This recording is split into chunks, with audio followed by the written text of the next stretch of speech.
Բարև ձեզ, սիրելի հայրենակիցներ, եղբայրներ, քույրեր, Աստվածաշնչի բացահայտումները YouTube-յան ալիքում հոգու և շնչի համար հաղորդաշարն է։ Այսօր մենք կշարունակենք Հոբի գիրքը սերտել, ասեմ, որ արդեն մենք բավական ժամանակ է սերտում ենք Հոբի գիրքը,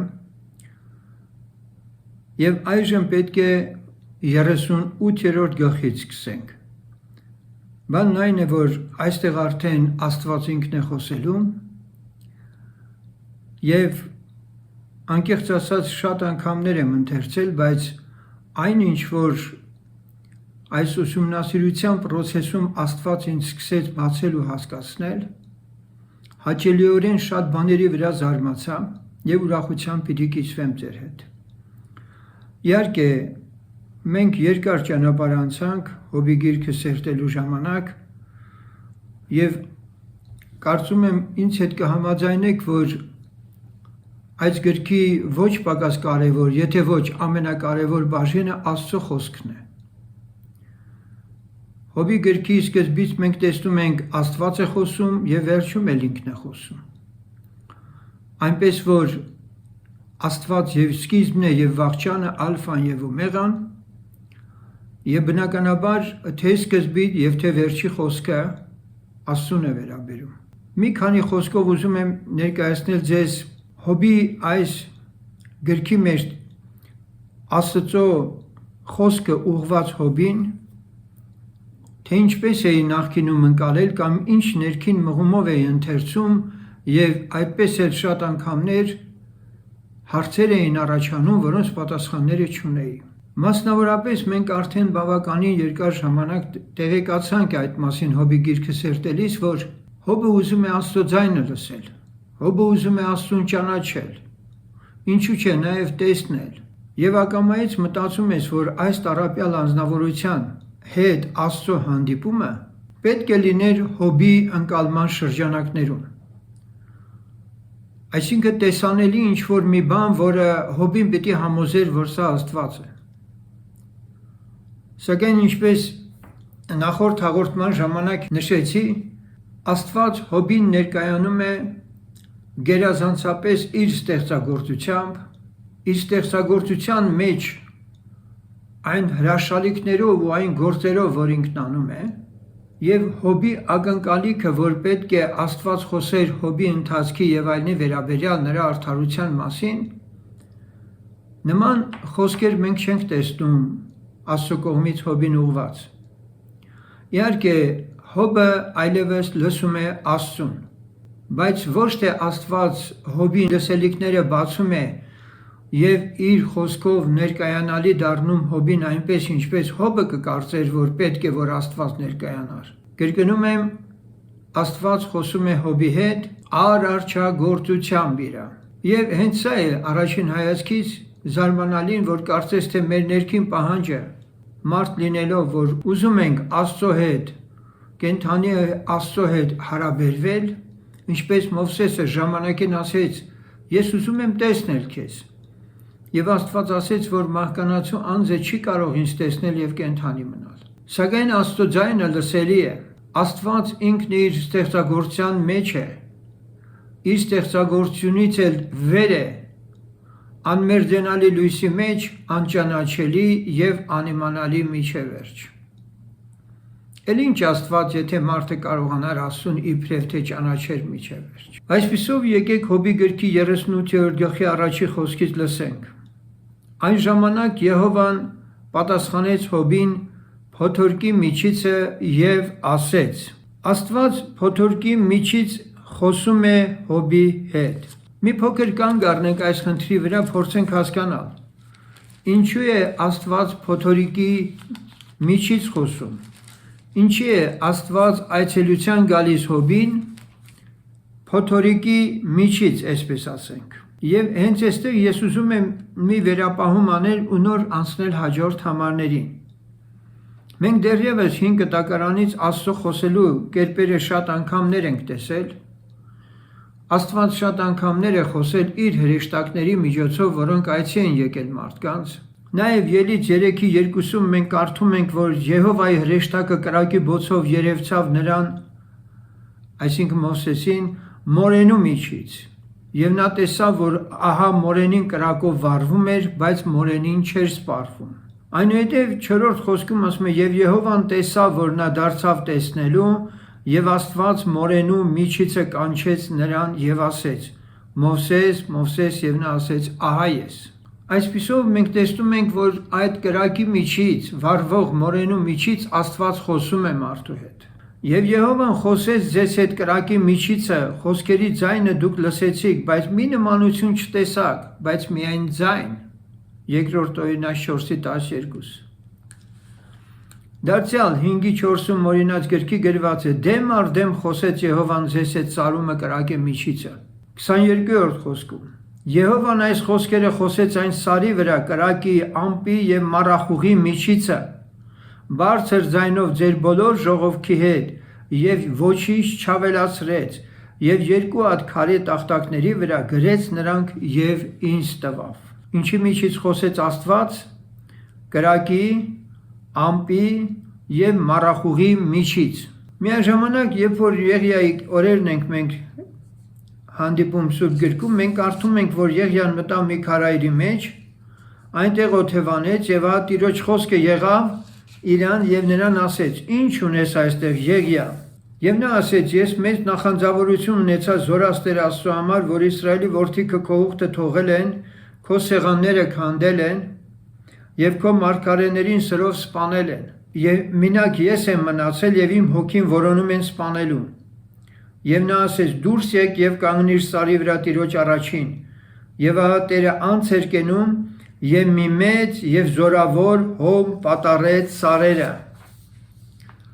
եւ կոտրատեց ապառաժները Տիրոջ առաջին, բայց Տերն այն հողմի մեջ չէր։ Ուշադրություն դարձրեք, Տերը այդ հողմի մեջ չէր, թեպետ ինքն անցնում էր այդ այրի մոտով։ Եվ հողմից հետո երկրաշարժ եղավ, բայց Տերը երկրաշարժի մեջ չէր, եւ երկրաշարժից հետո կրակ, բայց Տերը կրակի մեջ չէր, եւ կրակից հետո մի մեղմ ու բարակ ձայն։ Եվ եղավ, երբ որ Եղիան լսեց այն, իր երեսը ծածկեց իր վերարկուովը եւ դուրս եկավ ու կանգնեց քարայրի դռանը։ Եվ ահա մի ձայն եկավ նրան եւ ասեց. այստեղ ինչ ունիս Եղիա։ 3-րդ Թագավորաց 19:9-13։ Սեներ, մենք ինչպես տեսանք, Եղիայի պարագայում Աստված հողմ էլ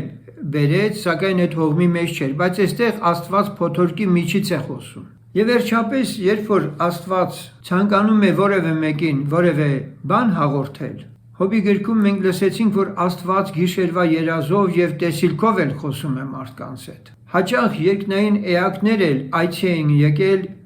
եւ ելի մարդկանց հետ խոսել են։ Բայց այսօր ես ուզում եմ, որ մենք ուշադրություն դարձնենք հետեւյալի վրա, որ մի տեսակ Աստված փոթորկի միջից խոսելով Հոբին զգաստության է հրավիրում եւ տեսեք ինչ է ասում Տերը. ով է դա, որ խորհուրդը նսեմացնում է անիմաստ խոսքերով։ Աստծո խոսքն ասում է, որ աստվածպաշտությունը մեծ խորհուրդ ունի ինքը իր մեջ։ Պողոս առաքյալը Կորինթացիս թղթում ասում է, որ ավետարանը, որ քարոզում է, դա ծածուկ է եւ միաժամանակ խորհրդավոր է։ Մենք քարոզում ենք, ասում է, ավետարանը ծածուկ խորհրդով։ Եվ քանի որ Աստծո խորհուրդներին մարդը չի կարող միջև վերջտեղյակ լինել, ուրեմն հարկ չկա, որ իրեն իմացողի տեղ դնի որևէ մեկը, իբրև թե Աստծո գործը ծայրից ծայր իբր թե տեղյակ է։ Եվ Տերը նախ Հոբին հրավիրում է իր առջև կանգնելուն եւ ասում է. մեկ գոտեվորիր մեջքը տղամարդի պես եւ ես քեզ հարցնեմ ու դու ինձ հասկացրու։ Եվ գերազանցապես Աստված ինքը երբ որ խոսում է Հոբի հետ իր արարչագործության մասին, դրանով Աստված ուզում է ցույց տալ, որ դու երեկվանն ես ընդամենը, դու ինչպես կարող ես տեղյակ լինել իմ հավիտենության մեջ իմ գործերից։ Եվ դրա համար Աստված ասում է. ուր էիր ես երկրի հիմունքը դնելիս, իմացրու ինձ, եթե իմաստություն գիտես։ Սիրելիներ, մեր համար անհայտ են թե այդ ինչ զորություններ, այդ ինչ ուժեր են, որ երկրագունդը իրենց վրա կրում են։ Շատ անգամներ ես լսում եմ, որոշները ուղղակի ոչինչ բառի բացատրությունն են փորձում տալ եւ ասում են Աստված ոչինչի վրա կախեց երկիրը եւ այլն եւ այլն։ Սեներ, բայց այդ ոչինչն էլ, որը ինչ չէ, ոչ ինչ է, ուրեմն մի բան է։ Հիմունք ունի երկիրը։ Երկիրը հենց այնպես չի, որ մեր իմացած ձևով իբրև թե տիեզերքից կախված է։ Մեր համար անտեսանելի զորություններ կան, որոնք Աստծո համար են տեսանելի, բայց դրանք հիմնավոր բաներ են Աստծո առաջին եւ ես ու դու չենք տեսնում դրանք։ Եվ այսպես երկիրը ունի հիմունք։ Ով դրավ նրա չափերը, եթե գիտես, կամ թե ով քաշեց լարը նրա վրա։ Աստված ուզում է ասել, որ օրինաչափորեն ամեն ինչ հաշվարկած իր կողմից է, որ արարվել է։ Ինչի վրա են խրված նրա խարիսխները։ Աստված ունի խարիսխներ երկրի համար, կամ ով է ձգել նրա անկյան քարը։ Այլ կերպ ասած, սուբստանցիան երկիր մոլորակի, հողը, քարը, նյութը, տարրերը, կրակը, քամին, օդը, առհասարակ, որևէ մեկը կարող է ասել, թե որը որտեղից է առաջացել։ Իհարկե ոչ մեկ։ Առավոտյան աստղերը միասին ցնծալիս եւ Աստծո բոլոր որդիքը երբ որ գովաբանում էին։ Եվ հիմա ես այստեղից սկսած ուզում եմ, որպեսզի մի փոքր եզրակացություն անենք, որ նախ Աստված ինքը խոսում է բացառապես երկրի մասին։ Սկզբում խոսում է երկրի մասին։ Այնուհետև այդ երկիրը, երբ որ արդեն մի որոշակի տեսքի է եկել, առավոտյան աստղերը միասին ցնծում են եւ Աստծո բոլոր որդիքը երբ որ գովաբանում էին։ Այստեղ ես ուզում եմ ասել, որ թեպետ մենք Ծննդոց գրքում հերթականությամբ հասկանում ենք Աստծո արարչագործության ամեն օրվա, ասենք, դրվագները, սակայն տիեզերքի ամբողջությունը կարծես միանգամից չի ստեղծվել։ Եվ որ երկիրը գոյություն ունեցող աշխարհներից վերջիններից մեկն է թերևս։ Այսինքն, երբ որ ասում ենք աշխարհներից, նկատի ունենք բնակելի ինչ որ տարածքներ, իսկ թե քանի շերտ կա բնակելի երկնքում, անտեսանելի աշխարհում, մենք չգիտենք։ Նյութական աշխարհում, այո, մենք գիտենք, Աստվածաշունչը բնականաբար ասում է, որ նյութականացված աշխարհ միայն այն աշխարհն է, որում մենք այսօր ապրում ենք։ Եվ շատերը այս 7-րդ խոսքի վերաբերյալ բազմաթիվ մեկնություններ տալով փորձում են համոզել, որ առավոտյան աստղերը դրանք հրեշտակներն են եւ Աստծո բոլոր որդիքը երբ որ գովաբանում են նույնպես հրեշտակներ են։ Այսինքն Աստված դեռևս մարդ չէր արարել, որդիներ չուներ եւ դրա փոխարեն իբրև թե հրեշտակները որդիներ էին կոչվում։ Եվ այստեղից կեղծ ու սուտ վարդապետություն է հորինվում ցույց տալու համար անպայման Ծննդոց գրքում 6-րդ գլխում ցույց է տրվում իբրև թե հրեշտակները իջնելով մարդկանց որդիների հետ աղջիկների հետ կենակցեցին եւ նրանցից ծնվեցին իբրև հրեշտակներ, որովհետեւ Աստծո որդիներ է ասում այստեղ։ Հոբի գրքի առաջին գլխում, երբ որ գրված է Աստծո որդիները եկան Տիրոջ ներկայության մեջ եւ Սատանան էլ ասում են այո, սրանք հրեշտակներն են։ Մենք այս մասին խոսել ենք, որ նման բան գոյություն չունի։ Հրեշտակները ոչ սեր ունեն եւ ոչ էլ ասենք նրանցից որևէ մեկը որդի է կոչվել, քանի որ Եբրայեցիս թղթում ասում է հրեշտակներից որին ասես դու իմ որդին ես։ Ուրեմն այս կեղծ եւ սուտ վարդապետությունը մենք մի կողմ ենք դնում, որովհետեւ ստիպված պիտի լինենք հորինել ինչպես ուրիշները, բայց մենք հեռու ենք այդ մտքից եւ ուզում ենք, որ ինչպես Տերն ասեց, որ գոհացավ հորից, որ իր իմաստությունը եւ գիտությունը իմաստուններից ծածուկ պահեց եւ տղոց հայտնեց, մենք ուզում ենք երեխայի պես էլ ընկալել այն, ինչ որ գրված է այստեղ։ Իսկ ես քիչ հետո դրանք ավելի կհիմնավորեմ Սուրբ գրքով։ Թե ինչու չի կարելի առավոտյան աստղերը կամ Աստծո բոլոր որդիկ արտահայտության մեջ հրեշտակներին Աստծո որդիներին տեսնել։ Բայց նախ ուզում եմ, որպեսզի մենք իմանանք մի բան, որ այստեղ հստակ նշվում է, որ Աստծո արարչագործությամբ ուրախացողներ կան, հրճվողներ կան, երգողներ կան, փառաբանողներ կան։ Շատ լավ է։ Հարի եւ նման բան ենք տեսնում հայտնության գրքում Տեր Հիսուսին փառաբանող երգերը, երգեցողները, որոնք հուշում են նոր երկնքի ու նոր երկրի մասին։ Եվ երկնքում մեծ ուրախություն է լինում, քանի որ մարդկանց որդիների հափշտակություն է տեղի ունեցել, երկինքը լցվում է ուրախությունով, ինչպես Գաղատացիս թղթում գրված է վերին Երուսաղեմը, որ ամուլ էր, այժմ Արամբի որդիներից ավելի շատ որդիներով է լցված, եւ կա ցնծություն եւ ուրախություն։ Ինչու՞։ Որովհետև այլևս նոր երկինքն ու նոր երկիր իրողություն են եւ բնակիչներով են լցվել։ Պողոս առաքյալն ասում է, որ դեռևս չեն լցված։ Դեռևս հասկանում ենք, որ դա կլինի հափշտակությամբ, երբ որ ննջեցյալ սուրբերն էլ իրենք կենթանանան, կենթանի եղողներն էլ կփոխվեն, նոր կմտնեն երկինք։ Ուրեմն այսպես էլ արարչագործության ժամանակ նույնպիսի մեծ բերկրանք եւ ուրախություն է եղել երկնային բնակիչների շրջանում, բնականաբար։ Սակայն այնուամենայնիվ առավոտյան աստղեր ասելով մենք գիտենք առավոտյան մի պայծառ աստղ կա։ Շատերը նույնիսկ հայտնության գրքի 7 եկեղեցիներին ուղված խոսքերը այսինչ եկեղեցու հրեշտակին գրիր եւ այլն, որ ասում է, նաեւ ասում է, որ 7 աստղերը իր ձեռքի մեջ ունի, դա նշանակում է այդ եկեղեցիների սպասավորներն են, որ Տիրոջ ձեռքերի մեջ են։ Թերևս սա էլ ինչ որ իմաստով խոսի այն մասին, որ աստղերը կարող են հոմանիշ լինել մարդկանց, սակայն այնուամենայնիվ մենք գիտենք, որ մարդիկ դեռևս չէին արարվել, չէին ստեղծվել եւ առավոտյան աստղերը միասին ցնծում էին։ Մինչ այս ամենին գալը եկեք նորից մի փոքր ետ գնանք եւ փորձենք հասկանալ արարչագործության մեջ մեր Տեր Հիսուս Քրիստոսի մասնակցությունը։ 5-րդ խոսքում գրված է. ով դրավ նրա չափերը, եթե գիտես, կամ թե ով քաշեց լարը նրա վրա։ Ով արեց այս ամենը։ Այս ամենը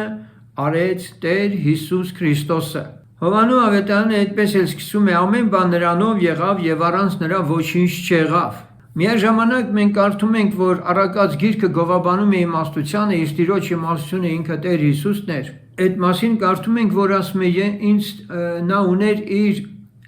ստեղծագործությունից առաջ, ես իմ հոր մոտ ասում է, ինչ էի, ես նրա մոտ ճարտարապետ էի։ Այսպիսով մենք իմանում ենք, որ Տեր Հիսուսն է ամեն բանի արարման հիմքում նաև ընկած, եւ առավոտյան աստղերը միասին ցնծալիս մենք հասկանում ենք հենց այդպես էլ կար։ Առավոտյան աստղերը, այսինքն երկնքի լուսատուները Աստծուն փառավորում են, իսկ ինչ զարմանալու բան կա։ Ինչու՞ մենք մտածում ենք, որ դրանք անշունչ ահարածներ են, էակներ են կամ անշունչ բաներ են, դրանք չեն կարող Աստծուն փառավորել։ Աստծո փառքը երկնքով, երկրով, տիեզերքով մեկ լի է եւ ամեն նրա ստեղծագործությունը նրան փառավորում է։ Եթե քեզ տրվել է լեզու փառաբանել եւ բանականություն, դու դա հասկանում ես, ինչի ես մտածում, որ թե կենթանական աշխարհը եւ թե անգամ բուսական աշխարհը անշունչ տվածող քարոլորտ լինի կամ ծով լինի կամ աստղեր, արև, լուսին, նրանք չեն կարող փառաբանել Աստծուն։ Ես պարզ երեխայի պես սա ընդունում եմ, ինչպես գրված է։ Քիչ հետո ելի եմ ասում, դրա համար հիմքեր ունեմ։ Դրանց մեջ այլաբանություն պետք չի փնտրել, ես կկարդամ բազմաթիվ համարներ, որ բնության բոլոր տարրերը փառաբանում են իրենց արարչին։ Շատ լավ։ Եվ Աստծո բոլոր որդիքը երբ որ գովաբանում էին, իսկ ինչու չենք մենք ընդունում, որ Աստված չեղած բաները եղածի պես է համարում, եւ նա կարող էր նաեւ դեռևս չնյութականացրած աշխարհը մարդը արդեն տեսնել իրեն գովաբանելիս ու փառավորելիս։ Աստծո մոտ ժամանակի հասկացություն չկա, եւ այն ինչ որ ես այսօր խոսում եմ, դուք լսում եք, այն ինչ որ դուք այսօր պաշտում եք, Աստված դա երկինք երկիրը ստեղծելուց առաջ է տեսել եւ ուրախացել։ Ինչ զարմանալու բան կա։ Երբ մենք փորձում ենք անպայման ժամանակների մեջ գնալ, իմիջիալոց ասեմ, որ ժամանակների խնդրում այստեղ Տերը, երբ որ Հոբի հետ խոսում է, նաեւ հստակեցնում է Հոբի օրերը։ Հատուկ ասա շեշտում, որպեսզի մենք իմանանք, որ նրա խոսքը այլևս այս պահին, երբ որ ասում է Հոբի օրերի մասին, դա վերաբերում է հենց անձամբ Հոբին եւ իր ժամանակին, բայց ինքը ժամանակից դուրս է եւ երբ որ այս համարները մենք կարդում ենք, մենք չպետք է կարդանք այս ամենը այն իմաստով, որ Հոբի կյանքի տևողության այդ ընթացքի մեջ Աստծո բոլոր որդիքը գովաբանում են եւ այն ոչ, խոսքը գնում է նրա մասին, որ դեռևս երկինքն ու երկիրն է չստեղծած, ինչպես կարդում ենք հավիտենե առաջ մորթված գառան կյանքի գիրք կար։ Հիմա Տեր Հիսուսը երբ է խաչվել։ Տեսանելի աշխարհում մոտ 2000 տարի առաջ։ Անտեսանելի աշխարհում Աստված ամեն բան արել է, վերջացրել է, 7-րդ օրն էլ հանգիստ է արել։ Եվ որևէ ավելացնելու, պակասեցնելու բան էլ չունի, հավիտենությունից հավիտենությունը մարդը գնում։ Միջանկյալ էտապում մենք հայտնվել ենք ինչ-որ նյութական աշխարհում, սակայն այն ինչ-որ այս պահին դու լսում ես, այն ինչ-որ այս պահին դու կաս, Աստված սա անցյալ է տեսնում, եւ դրա համար Սուրբ Գիրքն ասում է, որ Աստծո հավատն ունեցեք։ Ես մի առիթով ասել եմ, երբ որ ես հավատում եմ, որ սա ես այս ներկա կյանքը անցյալն եմ ապրում, ինձ համար հեշտ է լինելու ապրել։ Ինձ համար հեշտ է լինելու լքել այս աշխարհն անգամ։ Ինչու՞։ Որովհետև ես Աստծո հավատն ունեմ, Աստծո աչքերով եմ նայում, իսկ Աստված այսօր իմ առջև ուզում է, որպեսզի ես ոչ թե անցյալ, ներկա ու ապառնի տեսնեմ, այլ ընդհանրապես ես ամեն ինչ տեսնեմ անցյալում եւ իր աչքերով Աստծո հավատքով, այսպես ասենք, նրա տեսողության շրջանակներով վաղուց ես ինչ տեսնեմ, ինչպես գրված է, դուք մեռաք, ձեր կյանքը պահված է Քրիստոսի հետ Աստծո մոտ։ Քրիստոս մեր կյանք որ հայտնվի, մենք էլ պիտի նրա հետ գանք։ Հիմա ես չեմ կարող երկու տեղում լինել եւ ահա ձեզ պատասխան։ Ես հավատքով երկնքում Հիսուս Քրիստոսի հետ եմ, այդպես է գրված, իմ կյանքն այնտեղ է։ Եվ հիմա ես ուզում եմ արդեն քայլ առ քայլ գնանք այս համարներով արարչագործության, փորձենք ելի մի քանի բաներ հասկանանք, որոնք հաճելիորեն, ինչպես ասացի, զարմացրել էր ինձ եւ ես կիսվում եմ ձեր հետ։ Եվ ով կապեց ծովը դռներով, երբ որ նա հորդահոսելով ելավ Արգանդից։ Այստեղ ես ուզում եմ մի հատ ուշադրություն դարձնենք, երբ որ մենք կարդում ենք Ծննդոց գիրքը։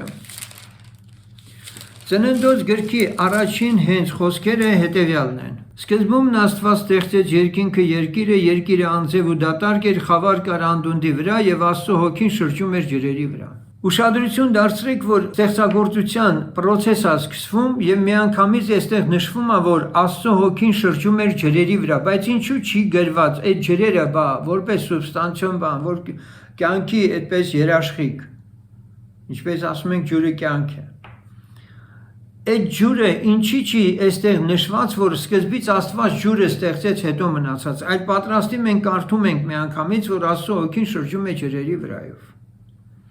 Եվ այստեղ Հոբի գրքում սա բացահայտվում է, որ ծովը, որ ինքը ջուր է, եւ ասում է, ով կապեց ծովը դռներով, երբ որ նա հորդահոսելով ելավ Արգանդից, այսպիսով մենք ջրի ծնունդն ենք տեսնում։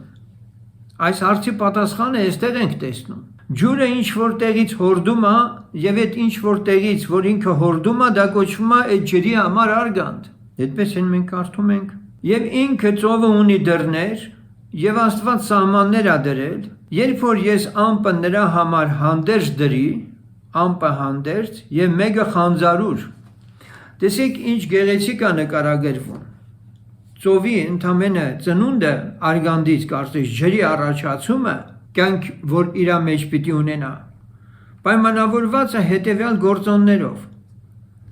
Ամպը հանդերձ ունի եւ ամպը նրա համար հանդերձ դրի եւ մեկը խանձարուր, այսինքն խանձարուրն ինչի համար է, ծնվողի համար է, ծնվող երեխային են խանձարուրով փաթաթում, դա կոչվում է խանձարուր։ Նույնպես Աստված ասում է, որ ծովի համար ամպը հանդերձ է համարվում եւ մեկը խանձարուր։ Այսպիսով մենք իմանում ենք ծովի ծնունդը, ջրի առաջացումը եւ մենք հիշում ենք նաեւ իմիջիալուց, որ մենք կարդում ենք Ծննդոց գրքում առաջին օր, երկրորդ օր եւ այլն, գիշեր եւ ցերեկ, իրիկուն առավոտ, թե ինչքան տևողություն է քաշել իրիկուն եւ առավոտը եւ այլն, մենք չգիտենք, բայց սա մի երկար process կարող է լինել։ Եվ իմ սահմանը հաստատեցի նրա համար եւ փականք ու դռներ դրի։ Ես ու դու չենք տեսնում դա։ Եթե գրված է, ուրեմն դրանք կան։ Մեզ համար անհասկանալի, անտեսանելի ինչ որ արգելքներ ունի ծովը, որ գալիս այդտեղ դեմ է առնում։ Հենց այնպես չի էլի, որ գալիս է ու հետ գնում, Աստված հրամայել է ու վերջ։ Ոչ, այստեղ օրինաչափությունները Աստված ասում, որ ես ու դու դա չենք տեսնում, եւ հենց սա է ամենահետաքրքիրը, որ Հոբը չգիտի։ Աստված խոսում է իր անտեսանելի ներգործությունների մասին, եւ ասեցի մինչեւ այստեղ գաս եւ էլ չանցնես, այստեղ կդադարեն քո փառահեղ ալիքները, քո օրերումը երբեք մեկ առավոտի հրամայել ես, ցույց տվել ես արշալույսին իր տեղը։ Հոբին Տերը ասում է քո օրերումը երբեք մեկ առավոտի հրամայել ես, ցույց տվել ես արշալույսին իր տեղը։ Մենք մտածում ենք, որ դիեզերքը ուղղակի մի հատ մեխանիզմ է, աշխատում է եւ վերջ։ Սակայն մենք Աստծո ամեն վարքյան, չգիտեմ, ժամանակ անգամ անիմաստախոսեն, առավոտի, իրիկունի, լույսի, ցերեկի եւ ջերմության եւ սառնության եւ այլնի մեջ մենք անմիջականորեն այստեղ Հոբի գրքից պետք է հասկանանք, որ Աստված ամեն օր, ամեն վարքյան ներգործում է եւ աշխարհի բոլոր իրադարձությունները, նյութական աշխարհում տեղի ունեցող իրադարձությունները ամեն անգամ հսկվում են իրենով։ Եվ այստեղ ասում է, որ առավոտին ինքը հրամայում է, արշալույսին իր տեղը ցույց է տալիս, եւ սա խնդրեմ, թող բոլոր նրանք, ովքեր արևելքով էին հպարտանում ու պարծենում, որ իբրև Սուրբ Գիրքը մեզ արևելք ասելով Հայաստանը հասկանում եւ այլն, մեկ անգամ եւս շեշտեմ, որ նման բան ուղղակի այդպիսի, չգիտեմ ինչ խոսք օգտագործեմ, այդպիսի անմտություն չի կարելի անել։ Քո օրերումը երբեք մեկ առավոտի հրամայել ես, ցույց տվել ես արշալույսին իր տեղը։ Ոչ, ցույց չես տվել դու Հոբ։ Արշալույսի տեղը դու չգիտես, որ այնտեղից պիտի սկսվի։ Շատերի համար շատ հաճելի կլներ, որ այստեղ շարունակեր Հայաստանի տեղը, որովհետև արշալույսը դա արևածագն է։ Եվ եթե արևածագ արևելք, ուրեմն եթե դուք ասում եք, սա հոմանիշ է իբր հայերից, բայց այդպիսի բան չկա այստեղ։ Դրան փոխարեն մենք գիտենք, որ արևը որտեղից որ ծագում է, ամեն ծագելը իր Աստծո հրամանով է, որ ինքը կատարում է այդ իր շրջապտույտը։ Որ բռնե երկրի ծայրերը եւ թոթափվին անձգամները նրանից։ Արշալույսը ինչքան ծագի, սա այլաբանորեն կարող եմ նաեւ հասկանալ, եւ դա Հոբի օրերի մեջ պիտի լինի, եւ Տերը Հոբի օրերի մեջ շեշտում է, որ իր լույսը ինչքան որ տարածվում աշխարհով մեկ, ամբարիշտներին, անձգամներին այլևս տեղ չի մնում, որ նա փոխվի ինչպես կնիքի կավը եւ բաները ներկայանան իբրև զգեստավորված։ Շատ գեղեցիկ հայմատություն է Տերը անում Հոբին, որպեսզի Հոբը հասկանա։ Ամեն իր ստեղծագործության մեջ Աստված խոսում է իր ձեռքի, իր ձեռագրի մասին, եւ ես ուզում եմ այստեղ նաեւ կնիքի կավ, այդ արտահայտությունը մի հատ հասկանանք։ Հին աշխարհում Հոբի ժամանակներում սա մեկ անգամ եւս հուշում է այն մասին, որ շատ վաղնջական ժամանակներին է վերաբերում Հոբի գիրքը։ Նշանավոր դեմքերը քահանա լինի, թե թագավոր լինի, իրենք ունեցել են կնիկներ։ Կնիկները դա մատից հաստության, այսպես գլանակներ են։ Այդ գլանակների վրա պատկերներ կան եւ սնամեջ են իրենք, հաճախ նաեւ ներսից ինչ որ մի այդպես թելով անցկացված թերևս, որ իրենց վզին էին պահում, ինչպես Հակոբ ուներ իր կնիկը։ Եվ այդ գլանակը, երբ որ թաց կավի վրայով այդպես տարվում էր, դրոշմվում էր այդ գլանակի պատկերները կավի վրա, այնուհետև այն դա թրծվում էր կրակի մեջ եւ այդպես կնքած վիճակում մնում էր։ Այդ պատկերները հուշում էին, թե ով է այդ կնիքի տերը։ Եվ այստեղ Տերն ասում է, որ մարդիկ էլ այդպիսին են, կավի կտորների նման են, որ եթե Աստծո կնիքը այդ գլանակը մարդկանց վրայով գնա, կներկայանան իբրև զգեստավորված։ Այսինքն այդ կնիքը ոչինչ արժեք չուներ, բայց երբ որ ավելի ճիշտ ոչ թե կնիքը, այլ այդ կավի սալիկը ոչ մի արժեք չուներ, բայց երբ որ կնիկն անցնում է իր վրայից, կարծես թե այդ կավը հանդերձավորվում է։ Նա կրում է արդեն իր տիրոջ անունը։ Ահա այստեղից էլ մենք կարող ենք ասել, որ Տերը իր ընտրյալների ճակատը կնքում է։ Մենք որպես կավի կտորներ Աստված կնքում է մեր ճակատը։ Ինչպես մենք բազմաթիվ տեղեր կարդում ենք, որ Տերն էլ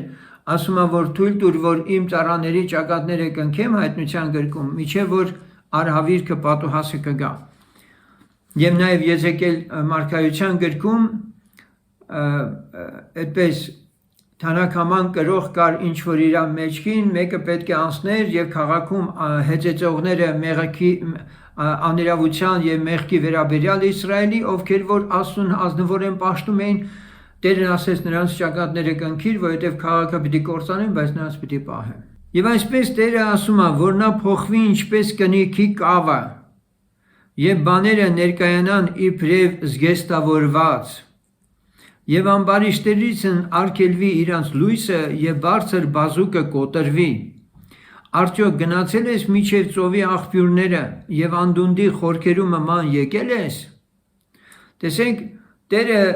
վերև ներքև տանում է Հոբին այսպես ամեն տեղերով եւ ասում դե ինձ խոսիր ու բացատրիր, ինչ գիտես դու։ Արդյոք բացվել են քո առաջին մահվան դռները եւ մահվան ստվերի մեջ դռները տեսել ես։ Իրականում մենք տեսնում ենք, որ մահը դուռ ունի եւ իր մեջ հրավիրվածներ ունի։ Ինքը տանում է իր մեջ։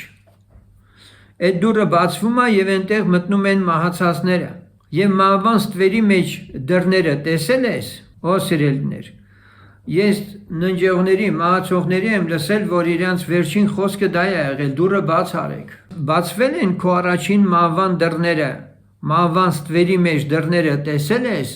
Ոչ, Հոբ, ես քեզ խնայել եմ, այդ աշճան չեմ թողել, որ հասնես։ Արդյոք հասկացել ես մինչև երկրի լայնքերը ասիր, եթե գիտես ամենը։ Այս բառից շատերը ենթադրում են, որ երկիրը տափակ է, կլոր չէ։ Որովհետև այստեղ լայնքերի մասին է խոսում, երկրի ծայրերի մասին է խոսում, հետևաբար մտածում են, որ ոչ, երկիրը կլոր չէ։ Երկիրը ունի ինչ-որ լայնություն, երկայնություն եւ նման բաներ։ Արդյոք հասկացել ես մինչև երկրի լայնքերը ասիր, եթե գիտես ամենը։ Որն է այնտեղի ճանապարհը, ուր բնակվում է լույսը։ Հավատում ենք, որ լույսը բնակվում է ինչ-որ միտեղ եւ այդ լույսը եւ որն է խավարի տեղը։ Ուրեմն մենք շատ հաճախ ասում ենք, որ խավարը ուղղակի լույսի բացակայությունն է, բայց այնուամենայնիվ, երբ որ այս համարները կարդում ենք, մենք հասկանում ենք, որ երկուսն էլ գոյություն են, որ դու նրան տանեիր իր սահմանը եւ գիտենայիր նրա տան շավիղները։ Դու գիտես, որովհետև այն ժամանակին ծնվեցիր եւ քո օրերի թիվը շատ են, արդյոք գնացել ես ջունի շտեմարանները եւ կարկուտի շտեմարանները տեսել ես, որ ես պահել եմ նեղության ժամանակի համար, կռիվի եւ պատերազմի օրվա համար։ Սրանք մի հատուկ բաներ են, որ երբ որ Տերն ասում է, մենք հավատում ենք, որ սրանք կան, գոյություն ունեն եւ այնուամենայնիվ օթևութաբանական այս մթնոլորտային շերտում տեղի ունեցող բաների մասին չէ, որ Տերը խոսում է, այլ սրանից էլ վեր, երկնքից էլ վեր, մենք կարդում ենք, որ ջրերը ջրերից բաժանված են հաստատությամբ, այսինքն երկնքից էլ վեր, այս տեսանելի երկնքից էլ վեր ջուր կա, սառույց կա, չգիտեմ, այնտեղ կարկուտ կա, որ Տերն ասում է պահելա, ջունը պահելա։ Ինչպես որ ջրհեղեղի ժամանակ նաև երկինքը պատառվեց, միայն երկիրը չէ, որ իր ընդերքից ջրերը հանել, երկնքի պատուհանները գրվածա բացվեց։ Այն որ ճանապարհն է, որով լույսը բաժանվում է, տարածվում է արևելյան քամին երկրի վրա, ուրեմն այն որ ճանապարհն է, որով լույսը բաժանվում է, սովորական լույսը ինքը չունի գույներ, բայց երբ որ սպեկտրալ ինչ որ անալիզի են ենթարկում մարդիկ, դրանից հետո արդեն 7 այդպես գույները, դրանցից բխող նաև երանգները, մյուս ասենք անցնելով ինչ որ մի կետով արտացոլում է տեղի ունենում եւ այնտեղ հրաշալիորեն մենք տեսնում ենք, թե մեր աչքին անտեսանելի այս մթնոլորտի մեջ, լույսի մեջ այդ ֆոտոնները թե ինչ են եւ այլն, դրանք իրենց մեջ ինչ կարող են պարունակել, բայց սովորական տեսանելի աչքով դրանք տեսանելի չեն։ Եվ այստեղ ինքը Տերը դրան է հրավիրում, ասում է դու այս ամեն բաները տեսել ես, տարածվում է արևելյան քամին երկրի վրա, ով է հեղեղների համար անցք բանում եւ ճանապարհ որոտմանց փայլակի համար։ Պատկերացրեք ջրհեղեղ, ինչ որ մի հատ հեղեղատով հոսում է ջուրը, պարզվում է, որ այդ ջուրը հենց այնպես չի գնում, այլ նաեւ Տերը ինքն է, որ այդ հեղեղներին ճանապարհ բացելով այդպես տանում է իր ուզած տեղը, ուր որ պիտի գնա այդ հեղեղը։ Դա էլ է Տիրոջ գործը։ Եվ ճանապարհ որոտմանց փայլակի համար, կայծակը երբ որ խփում է, անգամ նրա ճարճարտյունը, նրա ճանապարհը դարձյալ Աստվածավորոշում։ Թե նա ոնց պիտի այդ ամբողջ երկնակամարի մեջ այդ գծագրությունը անի կայծակի։ որ անձրև գա անմարդաբնակ երկրի վրա, անապատումը ուր որ մարդ չկա, որ ամայի և ամայացված տեղերը կշտացնե, որ դալար խոտ բուսեցնե, անձրևը հայր ունի, արդյոք, կամ ով է ցողի կաթիլները ծնողը, դարձյալ մենք եկանք էլի մի խնդրի առջև կանգնեցինք, թե որտեղից է ջուրը, ցողի կաթիլների ծնողը, այդ ինչպես է առաջանում, չգիտենք, չենք կարող, գուցե մենք օդեհութաբանական ինչ-որ մի հատ գիտելիքներով փորձենք հիմնավորել սրանք, այո, բայց այնուամենայնիվ այդ պրոցեսները ինչպես են կառավարվում, միանշանակորեն Աստծով, որի արգանդիցն է դուրս գալիս սառը և երկնքի Եղիամի ծնողնով է, այս ամեն արարչագործության այս պրոցեսները Աստծո մոտ կարծես թե կենդանի շունչ են առնում, արգանդի հետ է համեմատվում նրանց ծնունդը և նրանց գոյությունը, նրանց շարժը և այլն, և կարծես թե մի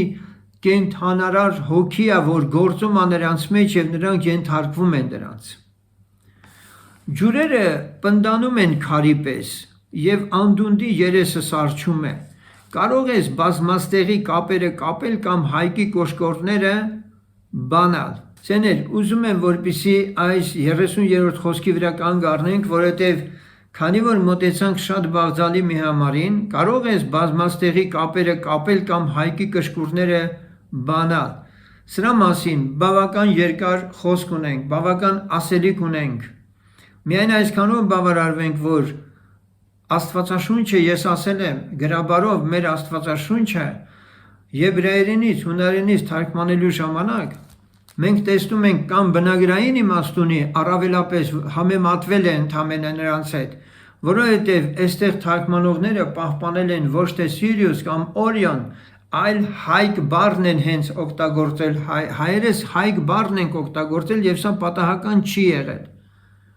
Եվ թե ինչ է նշանակում հայկի կոշկորները բանալ, խոսենք հաջորդ անգամ։ Աստված ձեր հետ կհանդիպե։